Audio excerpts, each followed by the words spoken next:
After countless inspections and maybe a few heartbreaks, you've finally found the one. You make an offer, hold your breath, and it's accepted. But before you start planning the housewarming, here comes the building pest report. A building inspection can be a real eye-opener. And while you might be hoping for a clean bill of health, sometimes it reveals problems you hadn't even considered. Cracks in the foundation, pest infestations, or maybe something a little less dramatic, but still costly. And this is where things get really tricky. Should you walk away, possibly missing out on your dream home? Or can you use the new knowledge from your building pest report to your advantage and renegotiate the price? Well, today, we're going to step through this exact situation and show how you can turn the tables and use the building pest report to your advantage. The reality is knowing options can save you thousands and ensure you're making the best decision of your financial life. Like some of our clients, Sarah and Ben, who managed to save $15,000 from their purchase price after they did the pest inspection. We'll check in with them how they did it later. Hey, it's Jayden here from Galloway. If you get any value from this video, give us a thumbs up below. It means a lot to the channel. And if you want to see more videos like this, punch the subscribe button. All right, so let's get into it. Why would you renegotiate after a pest inspection? The reality is finding out your dream home has flaws can be a real bummer. But before you panic and think that those months of research have come to nothing, there is a bit of a silver lining. A building inspection gives you a powerful tool: leverage. Think of it this way. As a buyer, you made your initial offer based on the assumption that the property was in a certain condition. If the inspection reveals hidden problems, it changes that equation. The issues that you've identified can directly impact the property value. And here's where the renegotiation comes in. It protects you from overpaying. You shouldn't have to pay top dollar for a house that needs significant repairs. Renegotiating lets you adjust the price to reflect the true value of the property. Secondly, you can address future costs. Issues like termite damage or a leaky roof won't just fix themselves. Addressing them now through a renegotiated price can save you even bigger headaches and expenses down the road. And the third reason is just fairness. Renegotiating ensures you get a fair deal, and at the end of the day, you deserve to know what you're really buying into. A building inspection isn't just about finding problems. It's really just empowering you to make the best financial decisions for your future house. So now we've covered that, let's go on to the more practical stuff. I'll walk you through the main options to renegotiate after you've had a building and pest inspection. Option 1, a price reduction. Let's say the inspection reveals some legitimate concerns and fixing them is going to cost a huge chunk of cash. This is where you might want to renegotiate a price reduction. Here's how to approach this. Firstly, understand the issues. Don't just skim through the report. Take time to read it and understand the problems identified. Even give the building and pest inspector a call. Are they major structural concerns or just something cosmetic or something in between? Second, get your estimates. All right, time to grab your calculator. You want to get quotes from qualified tradespeople to get a realistic understanding of how much the repair is going to cost. Having legitimate quotes is going to be your biggest bargaining chip, but you can always try and get an estimate over the phone to understand what it's going to cost you. Thirdly, seek professional advice. If you're dealing with serious issues, it's wise to consult a qualified builder or your mortgage broker to see if these repairs are going to impact the way the bank's going to value the property. And lastly, time to negotiate with the seller. This is where the real conversation begins. Let's talk shop.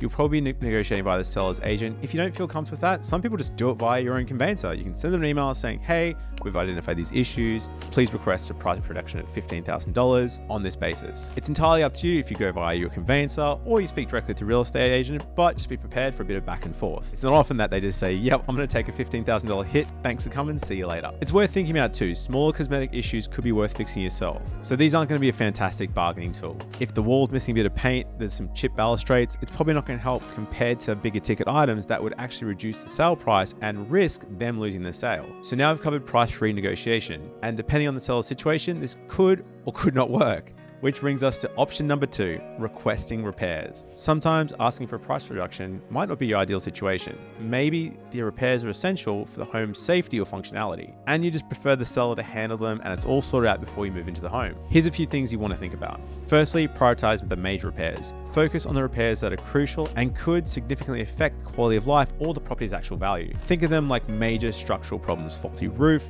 major electrical issues, or pest infestations. Next, try and be realistic. Not every minor imperfection warrants a seller's fixing. You want to be a bit selective here and put your requests that aren't overly demanding or derail your negotiations. Third, know your rights. Research local regulations or talk to your conveyancer to understand if the issues you've identified are breaches of contract and if the seller is legally required to fix them. And remember to document everything. Keep records of your conversation. Just to chat with the real estate agent with them saying, yeah, we're going to totally fix that before settlement, doesn't count for anything. Make sure you send an email, send a text message, keep records of that because these records are going to be crucial if ever a disagreement arises. Remember, successfully negotiating repairs often depends on how motivated the seller is to complete the sale. So you're going to need to consider that angle when you're asking for these requests. If they're in no rush or there's a backup offer that's unconditional, you might have less leverage. You have no power here.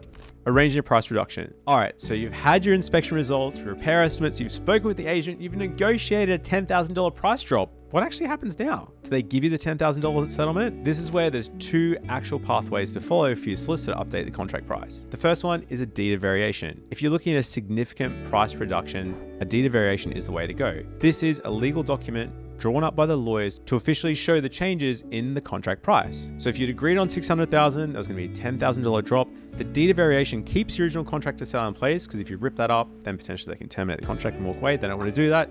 They'll do a deed of variation to drop it to $590,000. And the big benefit here is you're paying stamp duty on a lower amount. So with the deed of variation, the stamp duty is calculated on the lower purchase price. So in this case, you'd only be paying stamp duty on $590,000. The downside to getting a deed of variation is the legal fees. Usually solicitors will charge money to draw up the deed of variation, but it's worth considering the difference in stamp duty, because sometimes that can be thousands of dollars. The second method for reducing the purchase price after you've renegotiated is a settlement adjustment. For smaller price changes, this can simplify things. Instead of changing the contract, you and the seller agree on a reduced amount and adjust it at settlement. Different states have different rules around there. Some lawyers even won't let you do a bigger settlement adjustment than $500. So speak to your solicitor or conveyancer about this and see what they can do. The downside is you're going to still be paying stamp duty on the original purchase price. So if it was a $600,000 purchase, $10,000 adjustment, they're still going to be calculating stamp duty on the $600,000 as there's a $10,000 adjustment at settlement. Now, the most important thing here, whichever route you do, either way, you need to inform your bank and your mortgage broker. The main reason is your home loan is based on the property's value. So the lender's going to need to know if that's changed, because it could affect their LVR, lender's mortgage insurance, and other assessments. But what happens if things just aren't working out? Can you actually walk away from the deal? Let's talk through withdrawing your offer. Imagine a worst case scenario. The inspection reveals a major issue. Cracks in the foundations, excessive pest damage, or something equally severe.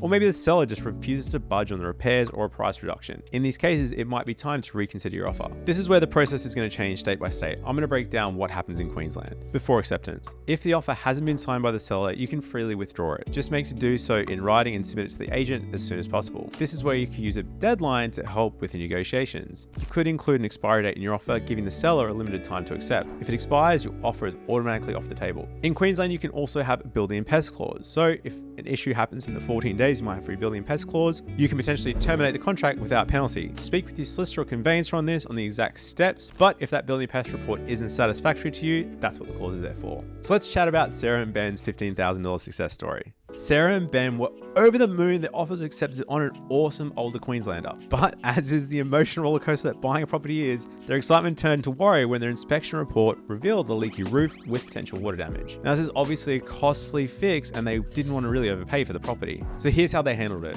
Firstly, they got the facts. Sarah and Ben went online and got 2 quotes from a few local roof repair agencies. The estimates for the repair, including fixing any internal damage, ranged from $12,000, the second was $18,000. Next, they presented their findings to the seller's agent, along with a clear request for a $15,000 price reduction. See, the good thing here is it wasn't just a random number. They gave them the 2 quotes. They said it's going to cost somewhere between $12,000 and $18,000. $15,000 is fair. All right, fair is fair.